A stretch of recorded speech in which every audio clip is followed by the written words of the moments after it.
My wife's affair wasn't just a fluke, it was with someone in our family, and it destroyed us. It's hard to even begin telling this story, but here I am. My name is Dan, and for years, I thought I had the perfect life.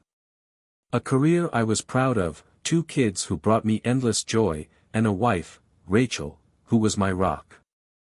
I had a picture-perfect family, a home that felt like a sanctuary, and a routine that kept everything running smoothly.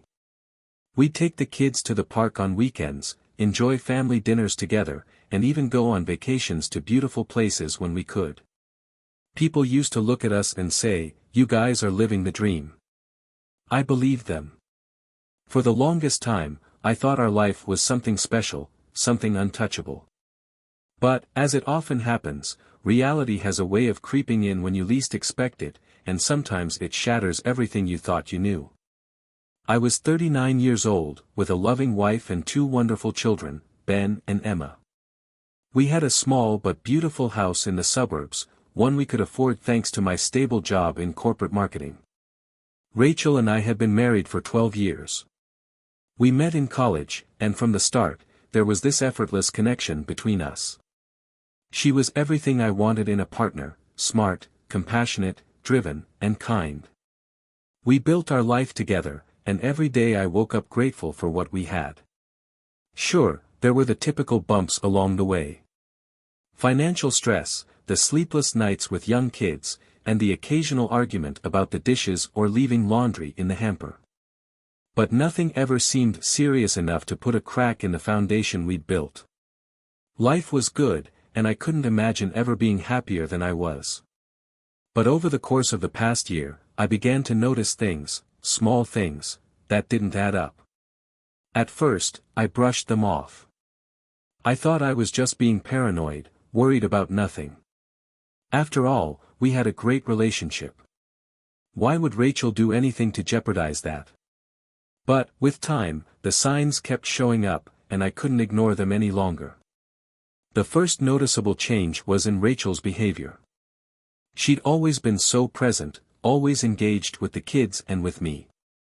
But over the last few months, she'd started to pull away. I chalked it up to stress at first. She had started working long hours at her new job as a project manager for a tech company, and I figured she was just exhausted from all the pressure. I told myself I should be supportive and let her vent when she needed to. But the exhaustion wasn't the only thing I noticed. Her attention was slipping. She became distant, no longer engaging in conversations like she used to. When we talked, her responses were curt and uninvolved. Even on weekends when we would usually spend quality time together as a family, she seemed distracted. Instead of participating in the kids' activities, she would zone out, scrolling through her phone or reading emails. I couldn't understand why she wasn't as present as she once was. Her physical affection also started to dwindle. Rachel was always affectionate, little kisses on my cheek, holding hands, hugging me tightly when she came home from work. But over the months, those gestures became rare. Instead of holding my hand while we watched TV, she would sit at the far end of the couch, lost in her own world. I thought maybe I was imagining it, but I couldn't shake the feeling that something was off. I tried to talk to her about it a couple of times. I said, "Hey, I've noticed you've been a bit distant lately. Are you okay?" Every time, she would wave me off and assure me that everything was fine.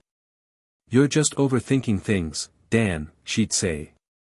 "I'm just busy, that's all." But the nagging feeling in my gut wouldn't go away. Something was wrong, and I couldn't ignore it any longer. One evening, I came home from work a little earlier than usual. I found Rachel sitting at the kitchen table, her phone in her hands. As soon as she saw me, she quickly put it down, which I thought was odd. I didn't think much of it at the time, but looking back, it was a moment that stuck with me. It was the first time I noticed her hiding her phone from me, even though we'd never had any secrets between us. I decided to keep an eye on things, but my suspicions weren't fully realized until a few weeks later. That night, when Rachel had gone to bed, I stayed up a little longer, doing some work on my laptop. It was then that I noticed her phone left unlocked on the counter. My curiosity got the better of me, and I found myself glancing at it. There were a couple of notifications, so I opened the Messages app, thinking maybe there was something she had missed earlier. At first, it seemed normal. A couple of group chats, a message from her mother about the kids' school play, and then, there it was. A message thread between Rachel and someone named Jared.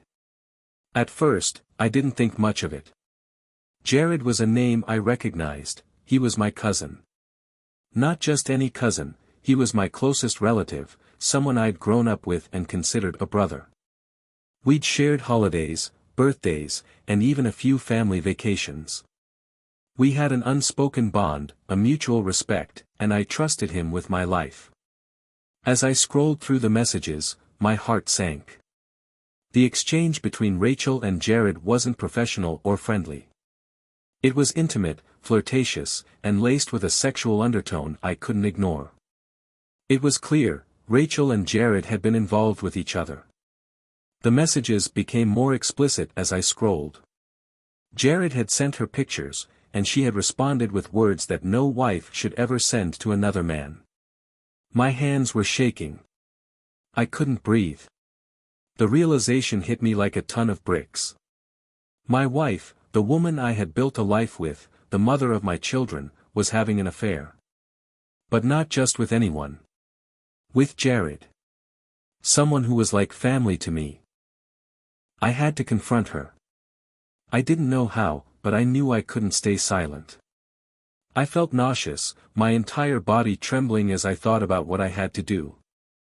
I didn't sleep that night. I just stared at the wall, replaying every moment I'd spent with Rachel and Jared, wondering when it had all gone wrong. The next morning, I couldn't wait anymore. I needed answers. I asked Rachel to meet me in the living room. The kids were still asleep, and it was just the two of us. Rachel, I began, my voice steady but filled with emotion. We need to talk. I know what's been going on. Her face went pale. Her lips parted, and I could see the fear in her eyes. But she didn't deny it. She didn't try to hide it. Dan, please, let me explain, she started, but I cut her off. Explain. You've been sleeping with Jared. My cousin. The man who's been in my life for years, I said, the anger rising in my voice. How long has this been going on, Rachel? How long? She started crying, her face crumpling with guilt. I never meant for it to happen this way. It started out as something innocent, just talking, confiding in each other. But then it became more. I'm so sorry.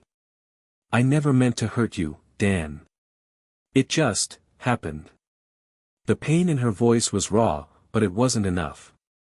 I couldn't look at her without feeling a rush of anger and disbelief. You let it go on. You let it go on with him. I couldn't hold back the tears anymore. The betrayal was too much. My heart broke as I thought about everything we had built, everything we had lost. I felt like a fool. A man who had trusted his wife and his cousin with everything, only to have them tear everything apart. I couldn't stay in the same house with Rachel after that conversation. I took the kids and went to stay with my parents, not sure what the next step would be.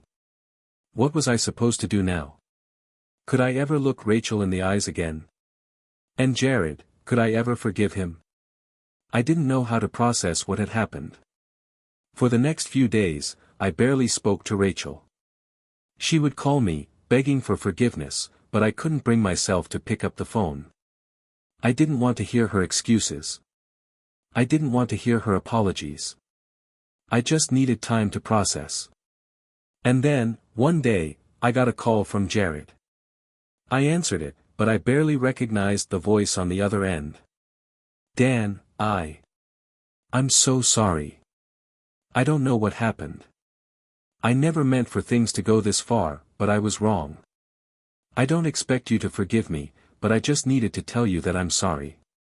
His voice cracked, and for the first time, I heard the guilt in his words. But it wasn't enough. It would never be enough. I can't talk to you right now, I said, my voice shaking. I don't ever want to speak to you again. I hung up, my emotions spiraling. What kind of person does this? How could they do this to me, to our family? Eventually, I knew I had to make a decision. As hard as it was, I couldn't let the betrayal consume me. My children needed me to be strong. I needed to move forward, not just for them, but for myself as well. Rachel continued calling, leaving voicemails, and even showing up at my parents' house, but I couldn't face her. I needed time. But as the days turned into weeks, I realized that staying in the past, dwelling on what had happened, wasn't going to get me anywhere. I needed to find a way to heal. It wasn't easy. The pain of what Rachel and Jared had done to me didn't fade overnight. The sting of betrayal was something I carried with me every day. But one thing I learned throughout this journey was that healing is a choice. I started focusing on myself. I took time away from everything, from the chaos and heartbreak, and made sure I wasn't defined by the betrayal. I started going to therapy, something I'd always avoided before, thinking I didn't need it. But I found it incredibly helpful. My therapist taught me how to set healthy boundaries, how to prioritize my own well-being, and how to regain my sense of self-worth. Therapy also helped me make sense of the anger I had toward Rachel. She had broken my trust, but I came to realize that her actions were a reflection of her struggles, not mine. That didn't mean I had to forgive her immediately, but I had to understand that her mistakes were hers to own, and I couldn't let them define me. With time, I made peace with the fact that I couldn't change what had happened. Rachel and Jared had made choices, and now I had to make my own choices. I knew that continuing to hate them, or holding on to the bitterness, wouldn't do me any good. I also focused on my kids. They were my reason for getting out of bed every morning. Despite everything that had happened, I needed to be there for them. I made sure they didn't see me broken. I didn't want them to think that what had happened to me could define our family. I wanted them to know that while love and trust had been betrayed, family would still stand strong. And slowly, things began to heal. I began to feel like myself again, something I hadn't realized I had lost. I started to do things I'd put off for years, like taking up painting again, a hobby I had loved in college but abandoned when life got busy. I also started running again, something I had always done to clear my head. After months of no contact, I finally agreed to meet with Rachel. It was difficult. Every part of me wanted to avoid the confrontation, but I knew it was important to get closure, not just for her, but for me. We met at a coffee shop, a neutral place. When Rachel saw me, her face fell. She looked so different, so broken, and I realized she, too, had been suffering. But I couldn't focus on that in the moment. My pain still felt raw. I don't know what to say, Dan, she began, her voice trembling. I never meant to hurt you like this. I made the worst mistake of my life. I've been so sorry every day since I did it. I'm not asking for your forgiveness, but I want you to know that I am truly sorry. I looked at her, and for the first time, I wasn't consumed by anger. I wasn't even consumed by the hurt. I was calm. I didn't know if I'd ever truly forgive her, but I didn't feel the overwhelming rage anymore. I don't know what to say either, Rachel. I don't think I can ever forget what happened. But I don't want to keep carrying this anger with me forever. I've learned that forgiveness doesn't mean forgetting. It's just a way to release the weight. I paused, my hands wrapped around my coffee cup. We can't go back to what we had, Rachel. And I don't think we ever will. But I hope you can learn from this, just like I am. She nodded, tears welling up in her eyes. I understand. And I'll always love you, Dan. Always. We didn't hug, but I could tell that we both understood that this was the last time we'd ever sit across from each other like this. It wasn't about reconciliation, it was about acceptance. We had both been through so much, and neither of us was the same person we once were. I eventually had to speak with Jared, though I wasn't sure what I would say. I knew I couldn't avoid him forever, especially since he was part of the family. But when we finally met, it was not for the sake of healing, at least, not for me. It was for clarity. Jared's face was pale, his shoulders slumped as he sat down. Dan, I don't even know what to say.